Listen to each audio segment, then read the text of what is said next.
аеродром е кошаркарска општина. Тоа синоќа пак го потврдија кошаркарите на МЗТ, кои со леснотија го победија вечниот ривал Работнички со 90-72. Ова сигурно ќе биде дополнителен стимул младите да играат баскет на многуте игралишта во општината. Но во каква состојба се терените? Екипата на Прва Скопска телевизија на повеќе места виде дека е потребна брза интервенција на општината. Например, двата коша во паркот Авионче се речиси распаднати. Едниот обрач е навален и може во секое време да падне. Луѓето кои таму ги затекнавме велат дека состојбата е таква повеќе од 2 години. На едно од игралиштата позади трговскиот центар Капитол пластичниот под е распукан, а кошот моли да биде обновен или барем зацврстен. Во близина на салата каде игра МЗТ има убави игралишта, ама кошовите се катастрофа. На едниот му фали обрач, а на друг има обрач, ама стаклената табла ја нема. Еден е со знамето на Македонија, ама тоа не е доволно за да се игра добро баскет на него. Во дворот на основното училиште Љубен Лапе пак фали и таблата и обрачот, и децата ни велат дека играат на замислен кош. Има и други слични примери. Секако имаше и добри игралишта, но општината треба да почне да ги средува сите. Оти брзо ќе дојде пролетта, кога масовно младите ќе излезат да спортуваат. Ролер костери, авантуристичка машина за вртење 360, адреналинска машина за летање се дел од реквизитите што треба да ги има во новиот Луна парк во Скопје. Сето тоа ќе се простира на површина од 84.000 квадратни метри. Градоначалникот на Скопје Орце Ѓорѓиевски објави дека го распишал тендерот за проектирање, набавка и монтажа на реквизитите. Реализацијата на овој проект ќе означи новата ера на семејна забава во нашиот град, истакна Ѓорѓиевски. Луна паркот беше затворен во 2017 година кога Коце Трајановски беше градоначалник. Тогаш почна изградбата на нов парк и беа купени неколку реквизити. Со доаѓањето на Петре Шилегов работите беа стопирани и беше ветен нов, поголем забавен парк со околу 20 дополнителни реквизити, но проектот остана само на хартија. Во мандатот на Данила Арсовска јавноста повторно слушаше ветувања, но сликата остана иста. Ништо не се направи. Скопје веќе 8 години е без функционален Луна парк.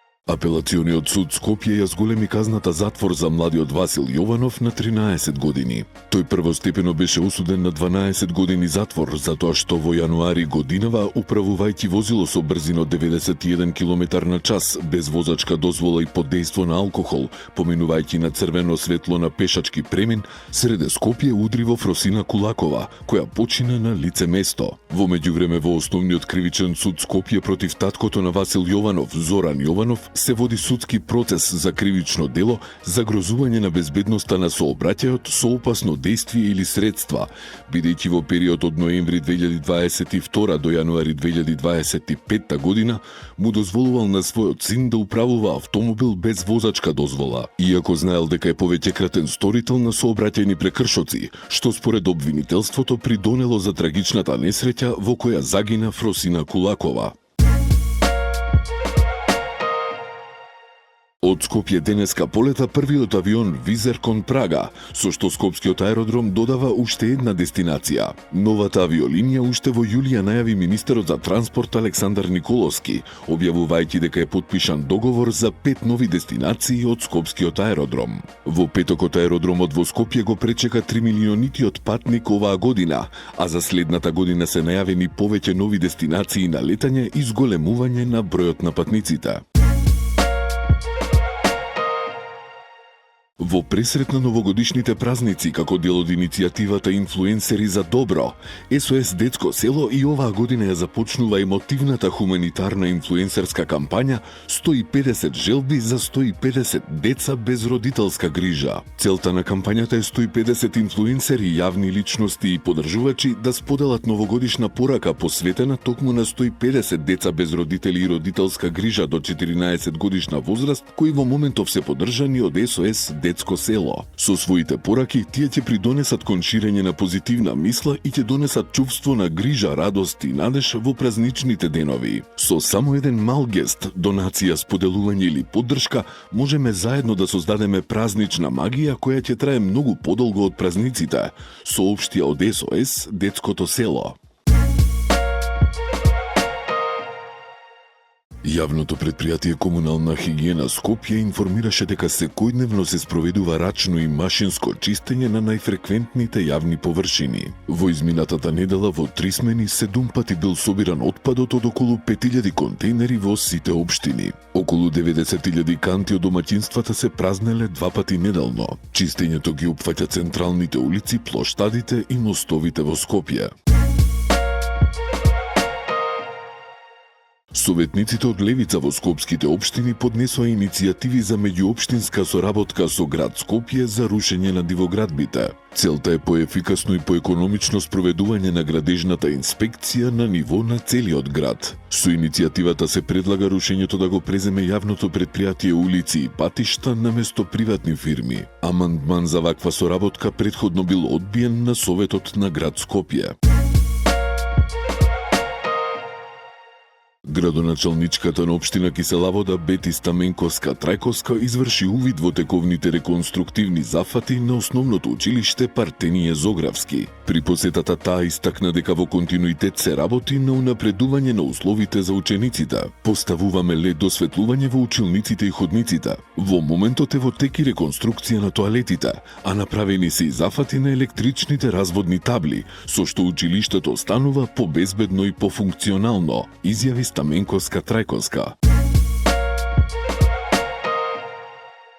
Врсничко насилство било пријавено во Скопската општина Центар, информираат од МВР. На 14 декември мајка од Скопје пријавила дека нејзиниот 13 годишен син и уште тројца негови другари биле физички нападнати претходната вечер. Инцидентот се случил околу 20 часот и 30 минути, кога група малолетници кои претходно им барале пари ги нападнале децата. При нападот еден од напаѓачите употребил и тврд предмет. Од СВР Скопје соопштуваат дека се преземаат мерки за целосно расчистување на случајот.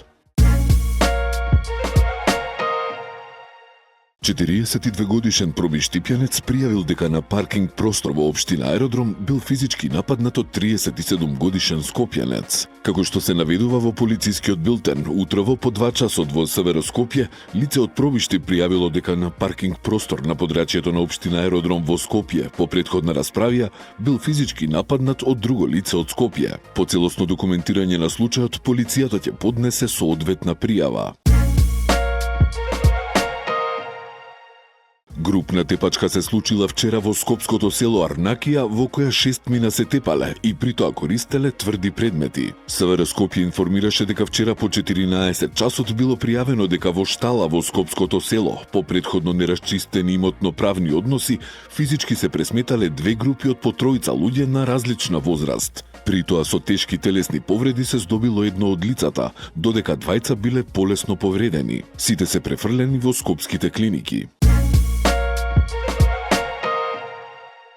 Во празничниот декемвриски репертоар, Националната опера и балет најавува 2 изведби на оперетата Лилјакот од Јохан Штраус II, кои ќе се одржат на 23 и 26 декември 2025 година со почеток во 19 часот и 30 минути. Ова ремек дело кое освои публиката уште со својата премиера, повторно ќе блесне на големата сцена на МОБ. Диригент на изведбите е Бисера Чадловска, режијата е на Љупка Јакимовска.